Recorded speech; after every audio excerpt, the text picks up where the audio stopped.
It's time for another edition of Out and About with Jamie Grout, and we'll be talking with Jordan Alsop, the director of Grinnell Parks and Rec, about the results of their Parks and Rec Master Plan Survey in just a couple moments. I want to thank our sponsors, Alicia and Corey Blankenfeld of Total Choice Shipping and Printing.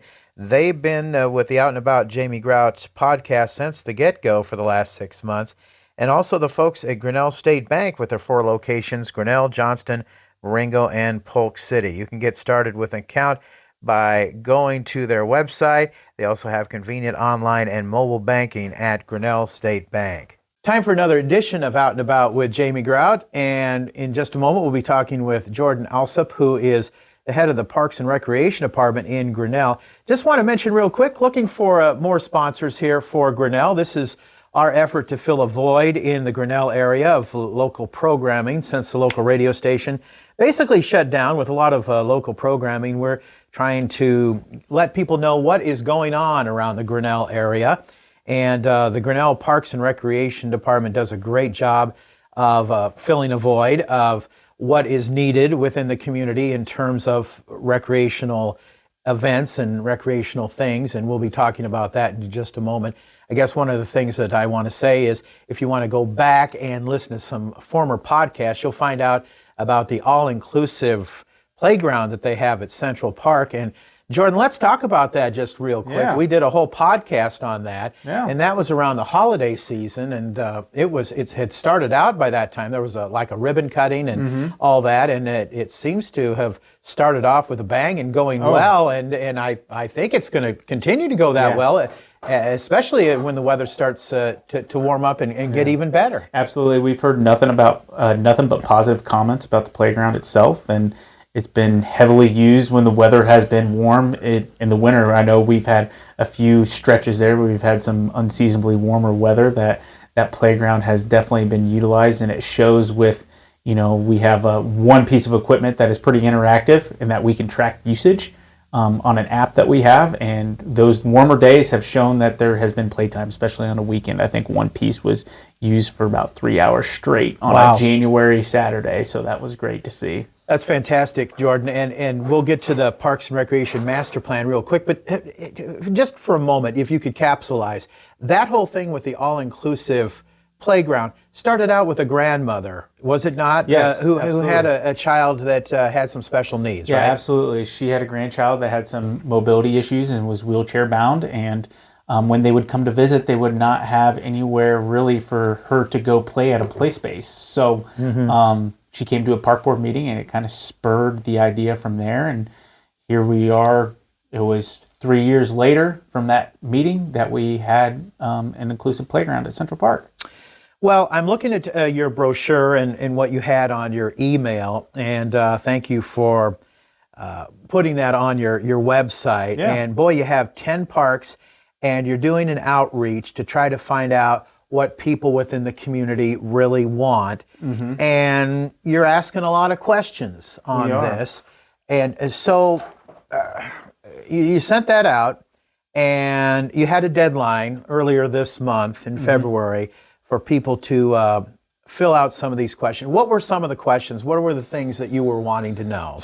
Basically, a lot of it was general questions like, what parks you visit the most, what are your favorite parks, what aspects of the parks are your favorite, why do you go to specific parks, and then there were questions such as, what do you want to see in the community from a parks and facilities standpoint and a recreational program standpoint.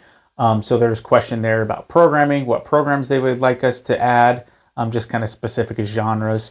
And then, there's a few other questions. If you had $100, how would you allocate it to the Parks and Recreation Department? So programming, maintenance, new rec center, things of that nature. So we've got the early results back. We haven't been able to, kind of sift through them to see what the themes and stuff are yet. But we've had over 750 community members take that survey, which is great when it comes to survey. It's statistically valid. So it's going to be a good tool for our Master Parks and Recreation Plan. I have seen surveys come back in other things that have not had that kind of response. So that's great. As you say, statistically, that's fantastic. So you're getting good results. And you have an open house coming up too, Jordan, right? We do. So Thursday, March 6th, from 5 to 7 p.m. at the Drake Community Library, there will be an open house with our consultants, which is RDG Planning and Design, who've been working on our master plan for us. There'll be a presentation at 5:15. They'll kind of go over, what they have found with the survey work and the interactive map, and the feedback they've been getting from focus groups and people throughout the community. Kind of letting them know what the process of the plan is going forward and everything. And then they'll actually have some conceptual park plans of each of our parks at this meeting that community members can see what future improvements may look like. They can give their feedback and their input if they're missing things, or if they don't like certain things, or if they really like other things. So it's another part of our information gathering as we put this plan that'll help us make decisions on park improvements, facilities, programming for the next 10 years. Now, your park board will have to fund this. Yes. I would guess the next step would be coming to them, hat in hand, basically saying, hey, we had this survey that went out. We need some money for this. Is this is what is going to happen then after that? Well, the nice thing is this is it's a comprehensive plan. So there is going to be a list of recommendations. There's going to be priorities to those recommendations, so high, medium, or low. There's going to be short-term ones. There's going to be long-range plans in there. It's going to give us some recommended ways of funding. So either through fundraising campaigns, grants, tax dollars, you name it. It's going to probably have to be a melting pot of a lot of different funding things for certain projects. There's other ones that are going to be small enough that we're like, we can include it in next year's budget. Let's get it done. But there's probably going to be some long-range ones that will definitely do some capital improvement campaigns. So what you're leading to, Jordan, is like a community collaboration? Yeah, I mean, there's definitely going to have to be some of that for sure. For some of these, I'm sure there's going to be some wild ideas out there that the community wants as a whole that, not necessarily saying that won't happen, but if they are going to happen, there's going to have to be some community collaboration for sure. And then you're going to have another community open house in April? Yes, so I think April 22nd, the time has to be determined on that one, but there will be another opportunity there. As the team will come back with refined plans for our parks and facilities and rec programming to show the community. But the March 6th one is it's almost the last opportunity to make sure that if you are really passionate about something in the parks and recreation system, to get your input heard by our consultant team. Because once April comes around and then we get into May, we're getting on the tail end for having this plan wrapped up for us to be able to finalize. Besides yourself, who are some of the other steering committee members? Yeah, so, our park board chair, Russ Crawford, is a committee member. And then we have Rachel Arsenault, Lauren Augustine, Barb Baker, Russ Barron, city manager, Brian Conway, who's a principal in the Grinnell Community School District, Julie Davis, who's a city council member, Carl Agermont, who's the public service director here for the city, Tim Ellsworth of Imagine Grinnell, Shane Hart, Grinnell College, Avery Lindley, who worked at on the Build a Better Grinnell campaign, Anthony Newsma, who's a pastor here in town, Sarah Smith, who works at the college, and then we have Kendra Vincent from the Chamber of Commerce. Now, I'm wondering, if people did not fill out the survey, can people still put in their comments? Can they still express their point of view, or are they too late? I would say if you did not have a chance to fill out the survey and you want to have your input heard, be there March 6th at the community open house. March 6th, so you can get up and say how you feel about things. Yeah, so the nice thing is there'll be a short presentation, and then it's going to kind of branch off into different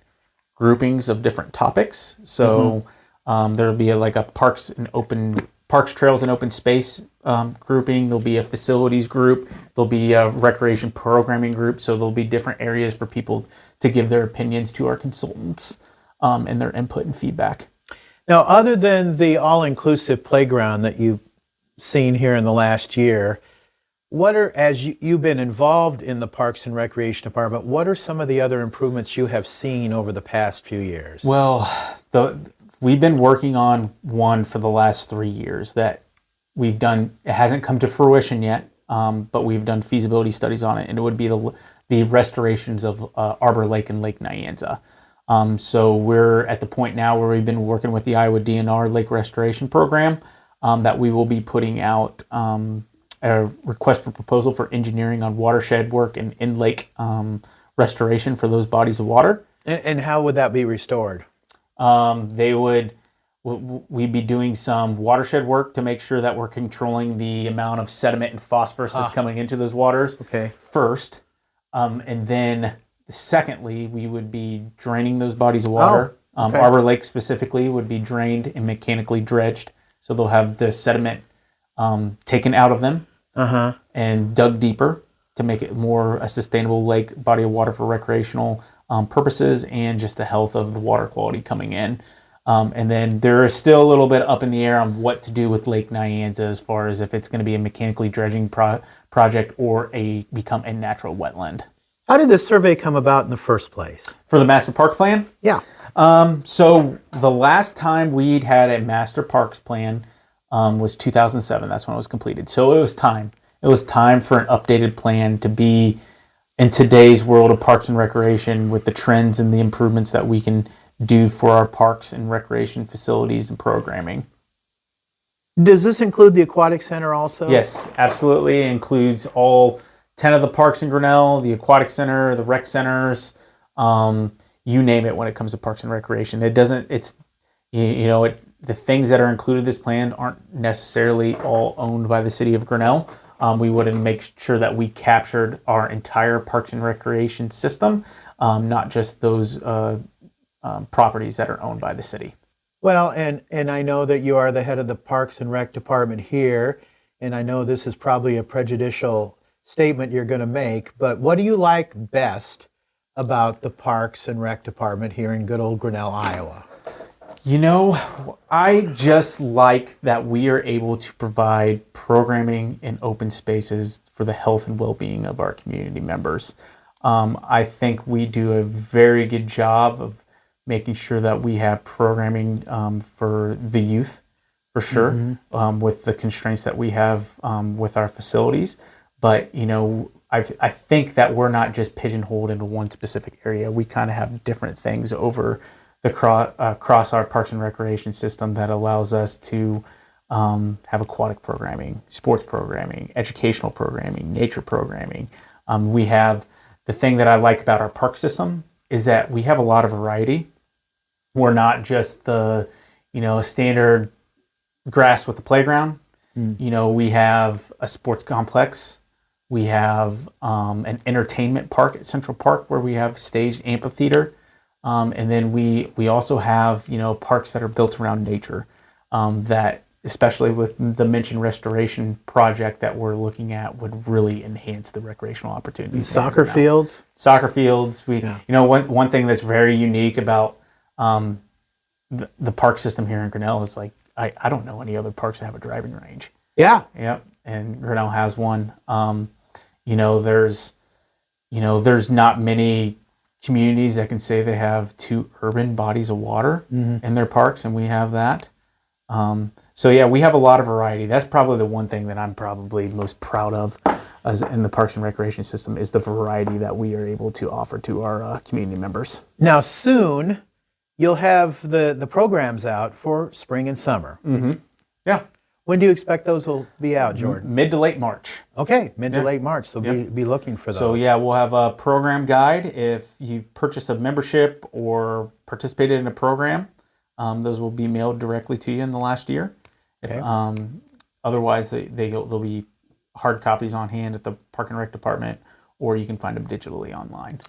And just to recap, if people want to come to the Hope Open House, when and where will that be held? That will be Thursday, March 6th from 5 to 7 p.m. with a presentation at 5:15 at the Drake Community Library in the community room. And again, if you did not have the time or you missed filling out the survey, you can express your opinions on any improvements, any suggestions, creative ideas for the Grinnell Park and Rec Department. Come to it then, correct? Absolutely. That would be the best chance for you from this point on. Let your voice be heard, for heaven's sake. Absolutely. Our tagline is Grow Grinnell, a vision for parks and recreation. There you go. All right. Thanks for taking the time to talk to us. Yeah, thank you. Our interview guest on Out and About with Jamie Grout has been Jordan Alsop, who is the director of the Grinnell Parks and Recreation Department, on this edition of Out and About with Jamie Grout. And we're going to be doing a Out and About with Jamie Grout shortcast video in just a couple moments, and you can find all this stuff on outandaboutwithjamiegrout.com. Until next time, Grout is out. See ya.